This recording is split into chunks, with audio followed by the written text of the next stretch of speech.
Hi guys, John, thanks for the invite, appreciate it. Guys, I know a couple of you, so it's a lot of new faces. My name is Enis. I am out of Natick, Mass, so we're in Metro West.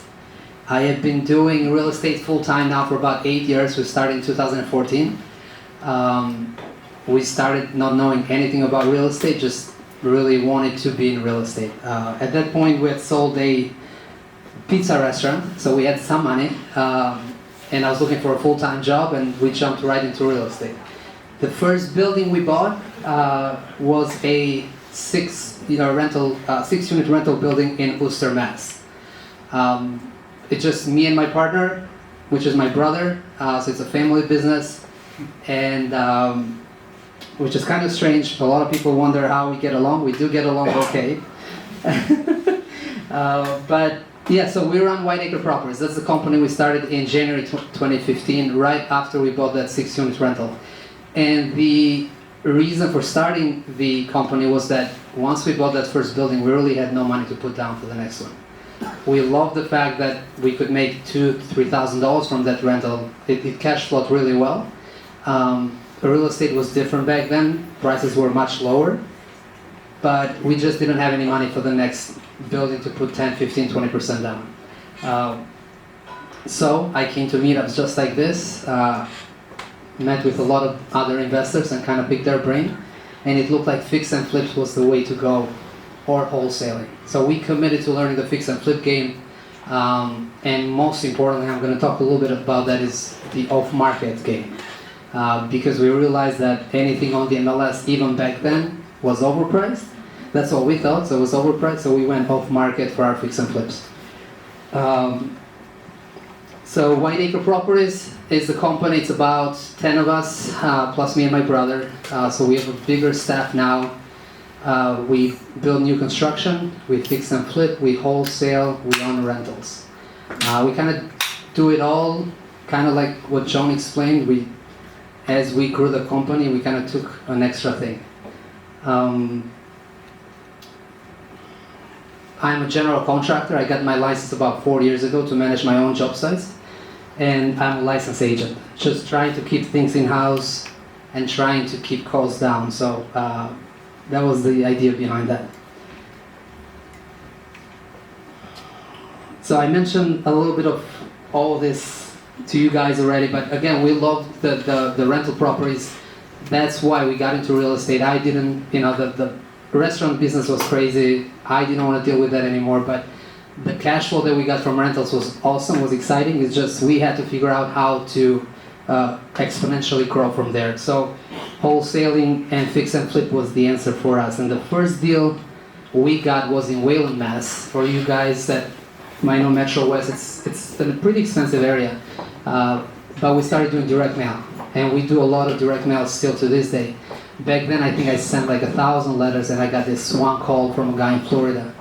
And he said, you know what, I'm interested in selling. It was a vacant building, a split-level house.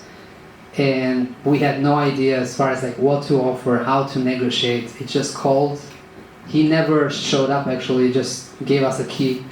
And we offered 300 and I think 330 for a split level in Wayland.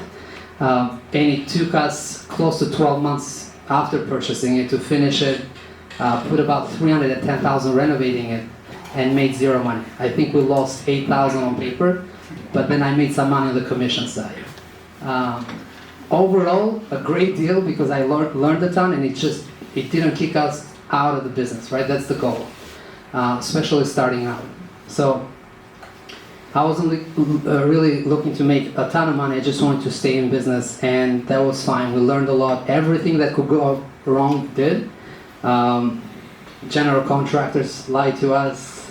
They took more money than what they should have. But it's okay. We learned a ton. I'm here 8 years later, and we're doing fine. So some key takeaways from my experience so far in real estate. Again, as a fix and flip guy, buy and hold rentals. On the rentals side, we're about just shy of 50 doors. Fix and flip and wholesales in all, we did about 32 transactions last year. So trying to ramp up and trying to do volume. Some of them are heavy construction, like the one I'm going to show you guys in a minute, and some are just light cosmetics. But some key takeaways, because I know there's a lot of people here that are just starting out, there's a lot of people with experience. What I've realized is that there are three things that you need to be successful in real estate investing. It does apply to rentals, it can apply to fix and flips and wholesaling too. So time, expertise, money. And it would be great if you have all three. I'm at a point right now, 8 years later, that I do have all three. But when I started out, I only had time. And ideally, or to make it work, you need to have at least one. So I had time, and I started with time. I didn't have much money. The restaurant funds got split between my parents, my brother, and me, so it wasn't a lot. It got us started, but really wasn't anything to talk about. The expertise and the money followed. And by that I mean you can partner up with others, right? There's a lot of people here in the room that have experience. There's a lot of people here in the room that have money.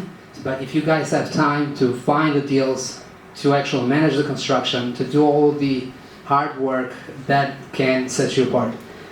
You can also have the experience and come to someone like me or someone like Anne that has money, and she'll fund the deal, right? So you gotta have one of these three. I slowly graduated from time to experience, and that just happened from trial and error, from taking some coaching from others, from being part of masterminds, all of that stuff. And money took probably 7 years to come. And still to this day, we don't do all of our fix and flips with our own funds. We work with people like Anne, other private lender, and hard money lenders. But just the key takeaway is that you need at least one of them. And don't be discouraged if you don't have the money or the experience. It can still work if you've got time. Because there's a lot of people that have money, they don't have the time to invest in real estate. The other thing, and I mentioned this briefly, that really helped me succeed to grow the business is just understanding the off-market game. MLS is great. John and his team, they're proof that you can buy on the MLS and be successful. For us though, learning early on how to prospect for off-market deals has been a game changer. Things like cold calling, things like direct mail, things like door knocking, which is hard. All of these are hard. Direct mail being the easiest one out of the three. But they have been a great source for us to reach out to people that haven't really listed yet, and for us to be the only one on a face-to-face seller appointment. So just us sitting on the couch on their living room with the homeowner discussing price. And that can be huge because you can pretty much negotiate a better price, not always, but typically if you are the only investor in the room, you're going to get a better deal. Right now we're sending somewhere in the range of 30,000 mail pieces a month. As a team, I think we do about 10,000 cold calling a month, and that adds up because it's just consistency, month in and month out, week in and week out. We just keep those KPIs in front of us. We want to make sure we hit those numbers. All right, so I'm gonna just share one case study with you guys. I could have talked about wholesaling, but tonight we decided to talk about a fix and flip we did in Sudbury, Mass. It's a property that was in really rough shape, and it was brought to us by an agent. So even, I mean, we do obviously buy off market, but sometimes we work with agents and hopefully they give us these pocket listings. Meaning they have these listings that they for some reason, they don't want to go to market with. In this case, Adam with Keller Williams was the listing agent. He didn't go on the MLS because he was worried about all the stuff that was in the house. And he was worried more on the liability side because there was so much junk in the house and he just didn't want to show it to everybody, right? So he knows about us, he knows what we do, and he said to the seller, look, I got a developer buyer that's willing to put an offer as is. Can I do that? Would you accept it? And they said yes. So he came to us, and I think the price right off the bat was $325. That was their asking price. And for the way I run numbers on any fix and flip, and you guys that are active doing fix and flips or on bigger pockets might have heard this, the 70% rule. That's what I use. It's a little aggressive in the Boston market. For anyone new to that formula, all that means is 70% of the after repair value minus repairs. For that formula to work, though, you got to be spot on the ARV, or at least come close to it, or the rehab, right? Because if you underestimate rehab, like I do all the time, I think John mentioned that too, it's hard to be spot on the ARV, and especially on the rehab side. But that's the formula, 70% times ARV minus rehab, that's the number we work with. And this property, we thought the ARV is 600, with times 75% minus, I thought we're going to spend 250,000. It gave us an ARV, I believe, of 340. So the asking price was only 325. We didn't negotiate that, we signed it, right? So it was an easy, was just an easy deal for us to sign up. And I think we looked at it fairly quickly. We said it's a full gut rehab, let's keep going. So it got accepted, we moved on, but the beautiful thing is that an agent brought it to us, was $0 marketing dollars to us, and we gave him the listing on the back end. So he made double commission up front, right? Us as a buyer and the seller side, and then he got the listing on the back end. And I loved it because typically right now in Boston we're spending somewhere about in the range of $10,000 for one contract signed. And that's direct mail, cold calling. Like once we added up all those costs for the year, divided by the number of deals, is about $10,000. And I'm fine. I'm okay paying that much. If you guys think about it, I'm willing to pay $10,000 if I get a deal like this, where you'll see the profit numbers. I'll do that every day. Happy to pay that much.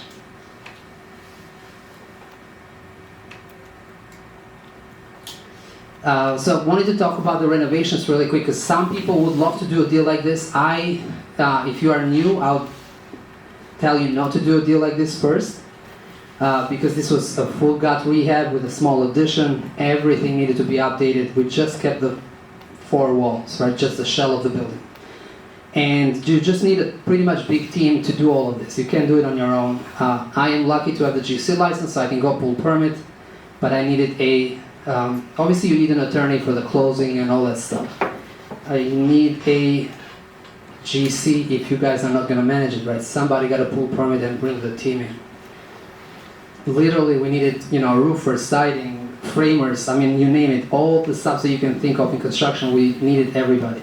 And then you need an architect, you need a structural engineer, so you need a lot of these people to provide documents in order for you guys to get the permit and then execute on the permit. So starting out, don't do something like that. Maybe go with a small ranch, carpet, kitchen and baths would be way better, just to keep the risk down.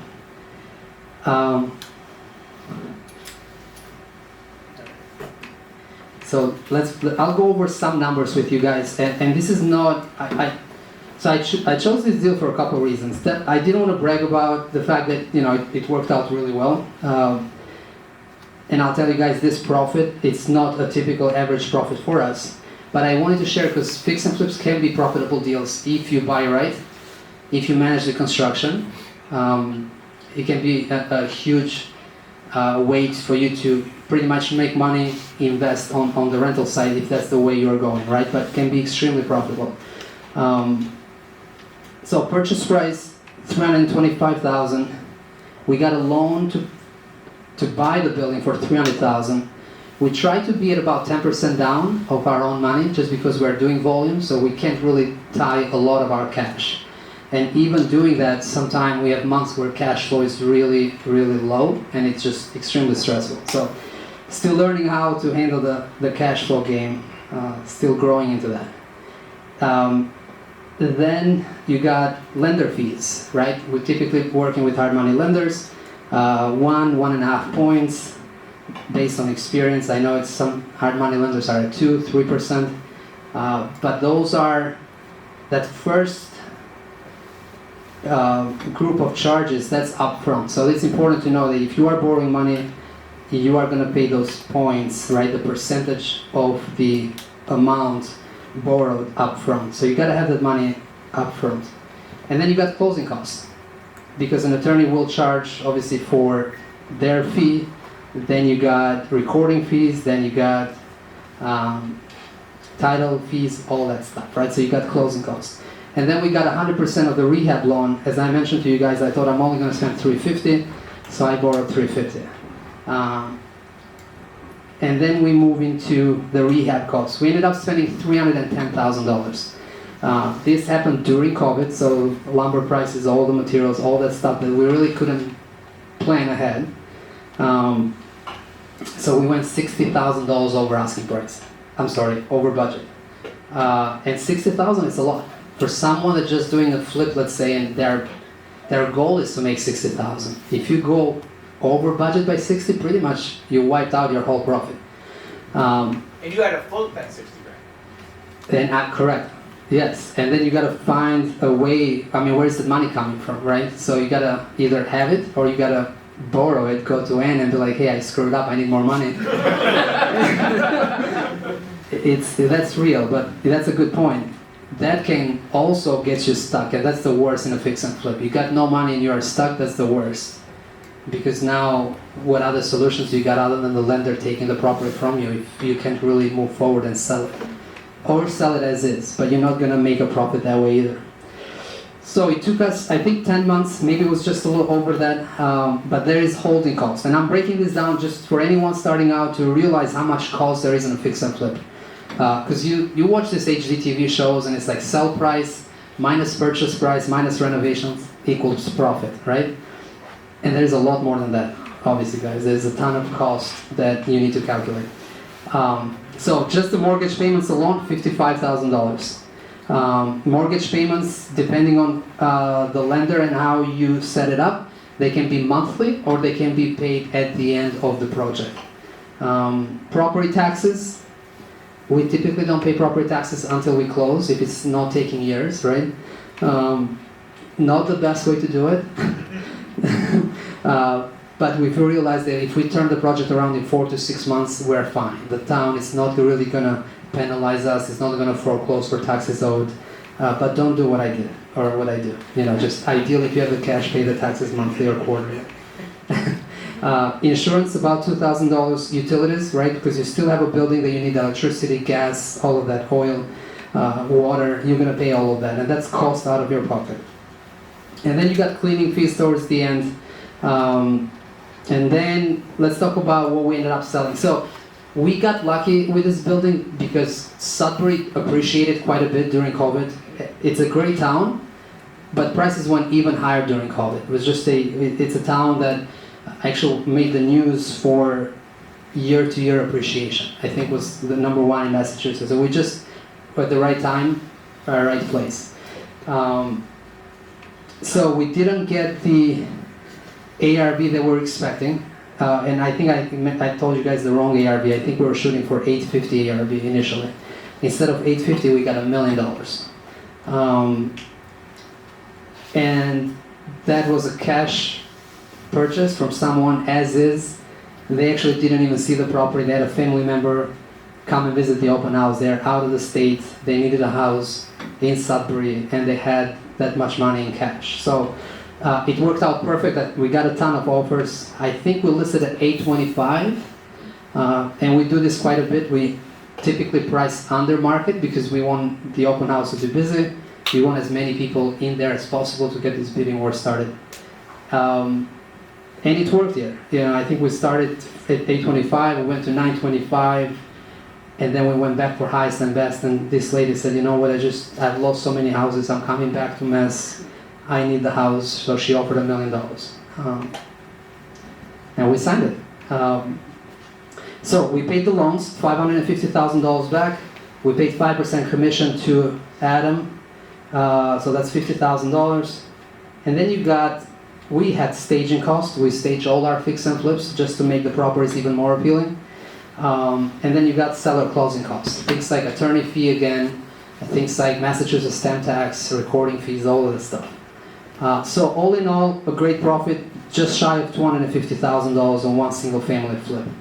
On a property that we didn't put a ton of money, right? We only put $145,000 out of pocket. So the ROI on something like that is really, really good. So the main reason that I wanted to, two reasons why I shared. Repeating again that fix and flips can be extremely profitable if you buy them right. And two, the fact that there's so many costs, and I wanted you guys to be aware of it. And ideally, if you're just starting out, just go with a small rehab that is something you can handle on your own if a contractor walks out on you or something like that. Or partner up with somebody experienced. It goes back to those three things we mentioned: experience, money, or time, right? Any questions? How much time did you invest, like, from your team and yourself to make that kind of return? 10 months, but it's not, we kind of manage 5 or 6 projects at a time, right? So it's not 10 months like every day there, but one team member had to be there almost every other day, okay. Right? Yeah, so I it's mean, like hours. very intensive. Hard to track, yeah. You know, if it took us 10 months, 2 of those months are 45 days, it was on the market, right? So it's not, at that point, it's like we don't do much. Yeah. The agent is handling all the back and forth. But let's say if it's 6 months, again, it's Monday through Saturday, every other day, right? Full days. Jimmy managed this one, you know, it was down the street from him, so it worked perfect. But it's very, very labor intensive, yeah. Go ahead, yeah. How many fix and flips did you do before this deal? Quite a bit. I think we just passed the 100 number 100 mark through the last 8 years, so quite a bit. But and this is not the bigger one by any means, but yeah, no, we've done it before. But still, even with our experience, like figuring out exact rehab numbers, very, very hard to do, because you walk in and you know the walls are closed, there's junk everywhere, so it's hard for you to really tell if you're only replacing the roof or the roof, rafters, and everything, right? Like this one, we took the roof shingles out and everything was rotted, so we had to rebuild it, right? So just things like that you can't really tell unless you get heavy into the construction. Cost per square feet right now on something like this is about $125 a square foot. On a cosmetics, that's totally different, but if you're doing something like this, full gut rehab, $125 a square feet. Yeah. New construction, we got a couple of buildings in Boston that we were working, $250 a square foot. Wow. Yeah. So prices have gone crazy. Labor is expensive, materials have skyrocketed. So, yeah. So when John said I don't want to do new construction, I don't blame him. It's crazy. Any other questions? Are you still utilizing hard money now that you're this far into it? Yeah. Business lines of credit, or and then one other question with that is, how is this current mortgage climate of rising rates? How is that affecting the hard money guys? Yeah. No, and we probably should have done a better job, you know, utilizing more lines of credit. We have a couple lines of credit that are small. It's so convenient though to work with hard money lenders because it's quick. The turnarounds are fast, right? And if we're going into a deal for 6 months, yeah. So the banks are a little slower to react to that, but there's banks that have offered great terms and they're okay, you know, with a 6-month turnaround. So we have approached them, we've looked into it, we've done a couple transactions with banks, but you go from, like right now we're borrowing it somewhere between 8 and 10% on the hard money side annually, right? The bank is at 5 or 6%. So it's not, I mean, yes, it's cheaper, but when you look at how much paperwork you got to fill out and what you have to satisfy and all, you know, all the requirements, we're still a small company. So all those extra headaches, if I can avoid it, right, I'm going towards the path of least resistance. And with hard money, it's easy. Plus with banks, like getting construction draws can be brutal. It can be, yeah, it can be brutal because you have to actually walk through, do all that stuff instead of with the lender. Sometimes you can take pictures and it's a lot more, you create that trust and, you know, things move much quicker. Nothing has changed yet on the hard money rates. Still borrowing somewhere between 8 and 10%. I don't know if that's going to change, but that's what I'm doing. I'm only working with a couple lenders right now, and that's what I've seen. So we'll see what happens in the next 2, 3, 6 months. What percent do you do in your business of wholesaling, and what percent flipping? Yeah, that's a great question. So right now, wholesaling is probably 10 or 15%. Flip is at probably, so out of 100, we're talking about 75% flips, and then rental. So the goal for us is to do 3, 4, 5 transactions on the wholesale and flips and buy a rental, right? I got into the business to own rentals, and somehow I got sucked into the wholesale and fix and flip game. And I don't like that. I don't want to be a GC. I don't have the degree in construction. I have a business degree. I never wanted to be a builder or manage a crew of construction. That's not, I can put a light bulb. I don't know anything else. So I'm on paper, I'm a GC, but I'm not a handyman by any means. So, but I love the cash flow of the rental. So, but we like making money. Now we got a staff and a team, so it's working out fine. But sometimes we got to slow down, and I love coming to this meetup, especially with someone that organizes, owns rentals. Because that was the goal. That reminds me that I got into real estate investing for the cash flow, not for the day-to-day job. Right now I got a job. I have to show up there, otherwise things don't get done, right? I'm going to Florida tomorrow with the kids for vacation week, and I'm going to be thinking of what's going on back here. If I had the rentals, it would be so much easier, right? So I'm trying to shift. But 10% wholesales. The other thing I want to say is that we would love to bump wholesale to 50% if we can, because we're making some large spreads on wholesaling. And I'm talking about 80, 100,000, 110,000 on one wholesale. Yeah. Just for trading paper. Just for trading paper. So why do all that fix and flip, right? And all the construction and all the management and all the babysitting with subcontractors and all of the liability that you take doing that when you can make a lot more money, right? And that is only happening because there's so many buyers out there that are just buying for the heck of getting into real estate, for staying up fix and flip homes, or just going through that process. So they're paying a lot of money. And if they're paying money, I'm happy to trade paper and make that commission. So things will change for our company. The goal is to do more rentals, more wholesales, and less fix and flips. But I'll still do something like this, right? Because it's high return, and if I can do something like this in 8 to 10 months, and even if we do a handful of them, it's a great year. For the wholesale, you mentioned you do mailing, so it's like before listing. Correct. Yeah. Is that for wholesaling as well? Yeah. Yeah. So everything we do, everything on those 32 transactions I mentioned, other than this one that Adam brought to us and another one that came from an agent, everything was direct mail or cold calling. Everything. So we look at the MLS, it's just, we feel like everybody else is looking at the MLS, and we just don't have the capacity and the nerves to really go after it heavy. Right? If we don't want to negotiate with others, we don't want to be the highest bidder. Typically with the 70%, we are the lowest offer. So if we are the only one sitting down with someone, build those personal relationships, we typically get good deals. Yeah, if we can solve a problem for the homeowner, we'll get a great deal. Yes? What about your direct mail campaigns make sellers want to call you? Okay, what do you mean by that? Like what's different about it? Yeah. So what's different about the direct mail campaign and why they're calling us? So first of all, they're not calling us every time. The return on direct mail is less than 1%. So it's very, very low because everybody's mailing right now. So we're not the special ones anymore.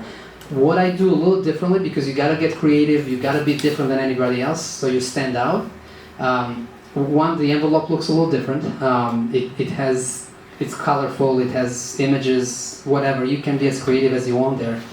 So we have a designer that works on that every quarter, we change it. And then we handwrite the envelope. We started doing this in-house, but at 30,000, there's no way you can handwrite 30,000 a month, so we bought 4 machines that handwrite.